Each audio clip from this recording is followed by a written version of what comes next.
Hello friend, मैं Pankaj sir science की series लेकर आ गया हूँ। बहुत डिमांड था आप लोगों के, सर साइंस का सीरीज लेके चालू कीजिए 10th क्लास मैट्रिक बोर्ड के लिए स्पेशल। तो मैं वीवीआई क्वेश्चन ऑब्जेक्टिव का सीरीज लेकर आ गया हूँ साइंस का।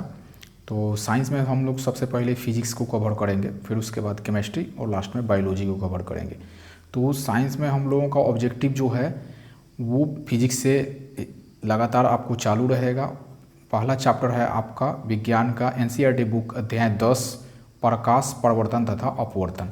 तो इस चैप्टर से हम लोग जो सबसे महत्वपूर्ण जो क्वेश्चन है ऑब्जेक्टिव उसकी चर्चा हम लोग करेंगे। तो मैं आपको विश्वास दिलाता हूं कि अगर ये सीरीज आप लोगों के लिए बहुत फ़ायदा करेगा। ऑब्जेक्टिव में पूरी समझिए गारंटी है कि एकदम आना तय है इसमें से, आप देख लीजिएगा। और अगर मान लें कि इसमें से आपको मन में कोई डाउट हो कि अगर नहीं है, तो मैं तो दावा ठोक के कह रहा हूँ आप लोगों से कि अगर आपको ये इसमें एग्ज़ाम में नहीं आया तो आप मेरा चैनल को अनसब्सक्राइब कर दीजिएगा, ठीक है।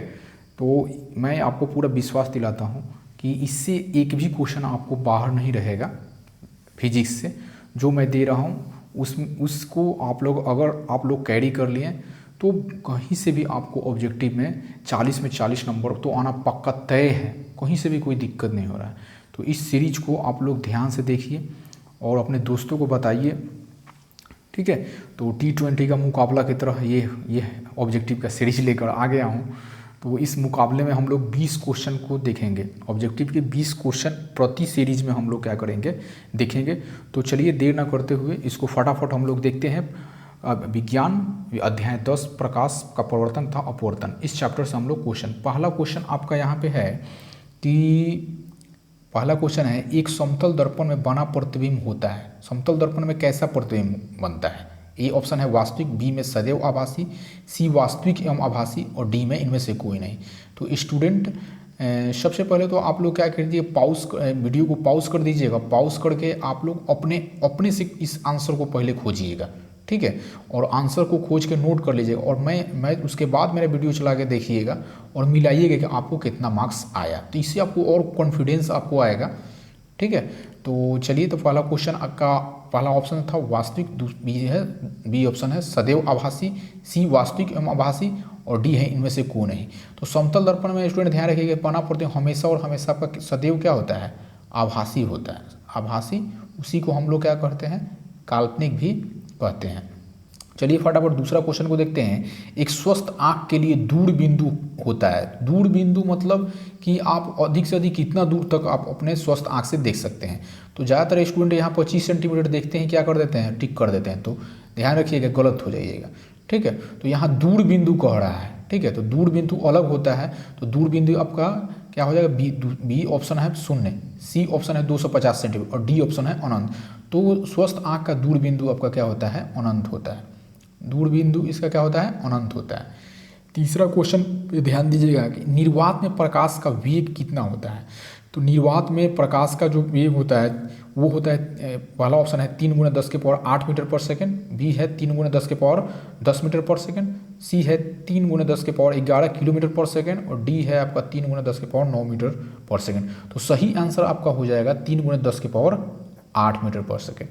चलिए नेक्स्ट क्वेश्चन पे हम लोग चलते हैं। प्रकाश के परिवर्तन के कितने नियम होते हैं? देखिए बहुत इंपॉर्टेंट, इतना बार ये पूछा गया क्वेश्चन है। आप प्रीवियस क्वेश्चन को उठा के देखिएगा, बार बार ये क्वेश्चन पूछता है। तो ये प्रकाश के परिवर्तन के कितने नियम होते हैं? तो पहला ऑप्शन है 1, दूसरा 2, तीसरा सी 3 और चौथा ऑप्शन आपका है 4। तो प्रकाश के परिवर्तन कितने नियम होते हैं? 2 नियम होते हैं, ठीक है।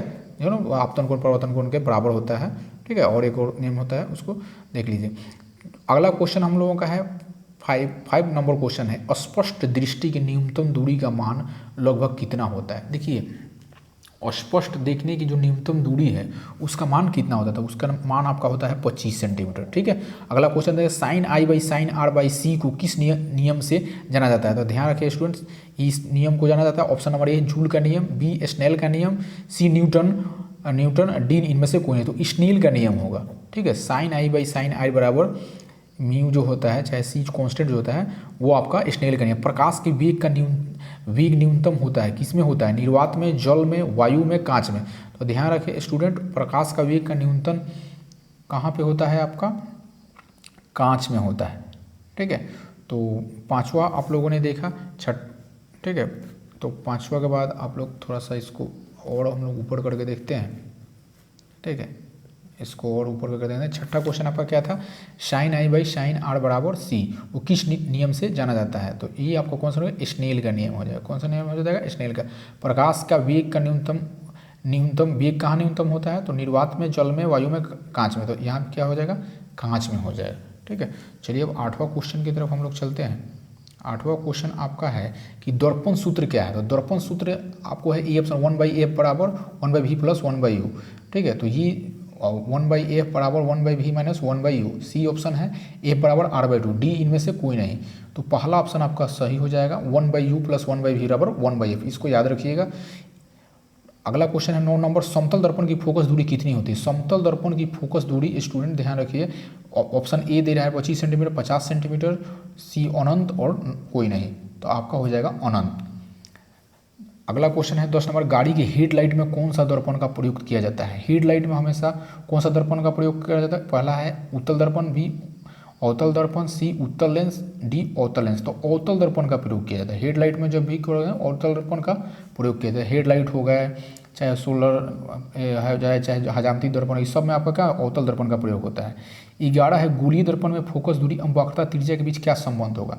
ध्यान रखिए, गोलीय दर्पण में फोकस दूरी और वक्रता त्रिज्या में एक संबंध होता है, उसके बारे में आपको पूछा था। ए ऑप्शन r बराबर 2f, f बराबर r और f बराबर r/2 और r बराबर f/2।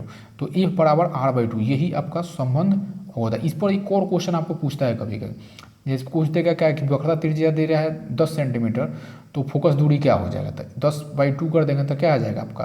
5 आ जाएगा। तो इस पर एक क्वेश्चन बार बार ऑब्जेक्टिव पूछता है, तो इसको ध्यान रखिएगा। अगला क्वेश्चन नंबर 12 है, किस लेंस को अभिसारी लेंस भी कहते हैं? ध्यान रखिए, बहुत ही इंपॉर्टेंट क्वेश्चन है, ये बार बार आपको स्टूडेंट पूछता है। ठीक है, तो इस पर जरूर ध्यान रखिएगा। तो कौन सी लेंस? तो पहला है आपका उत्तल लेंस, बी होगा अवतल लेंस, सी उत्तल एवं अवतल दोनों, और डी में नॉन माइनस कोई नहीं। तो ई ऑप्शन आपका इसका सही हो जाएगा। अभिसारी लेंस जो है, उत्तल लेंस को ही हम लोग अभिसारी लेंस भी कहते हैं। उत्तल लेंस को हम लोग क्या कहते हैं? अभिसारी लेंस कहते हैं। क्वेश्चन नंबर 13 को हम लोग देखते हैं। क्वेश्चन नंबर 13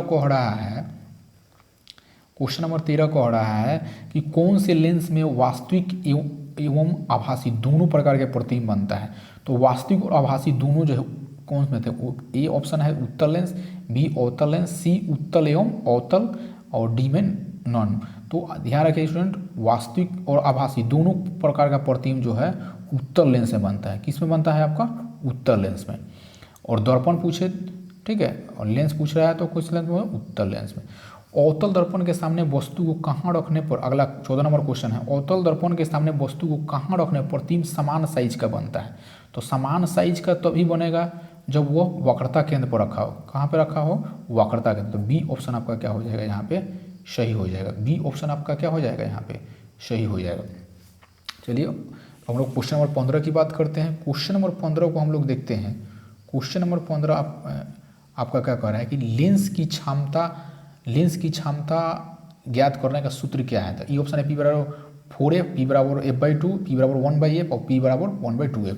तो लेंस की क्षमता का जो सूत्र निकलता है वो आपका कौन है? ऑप्शन नंबर सी, P बराबर 1/f।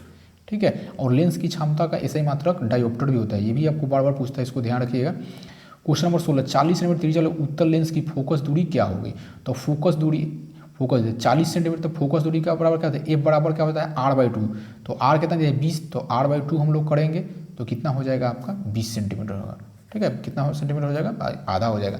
एक चीज़ और आपको पूछता है, उत्तल लेंस की फोकस दूरी धनात्मक होती है कि ऋणात्मक होती है? ये भी पूछता है, तो इसे भी आप लोग ध्यान रखिएगा कि उत्तल लेंस की फोकस दूरी हमेशा क्या होता है? धनात्मक होता है। उत्तल लेंस की फोकस दूरी आपका क्या हो जाएगा? धनात्मक हो जाएगा। क्वेश्चन नंबर 17 की बात करते हैं कि गाड़ी के साइड मिरर के रूप में किस दर्पण का उपयोग किया जाता है? तो गाड़ी के साइड मिरर के रूप में कौन सा?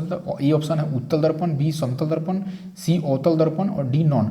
तो गाड़ी के साइड मिरर हमेशा उत्तल दर्पण, ये बहुत अचूक क्वेश्चन है, हमेशा आपको पूछता है। हीरे का अगला क्वेश्चन नंबर 18, हीरे का अपवर्तनांक कितना होता है?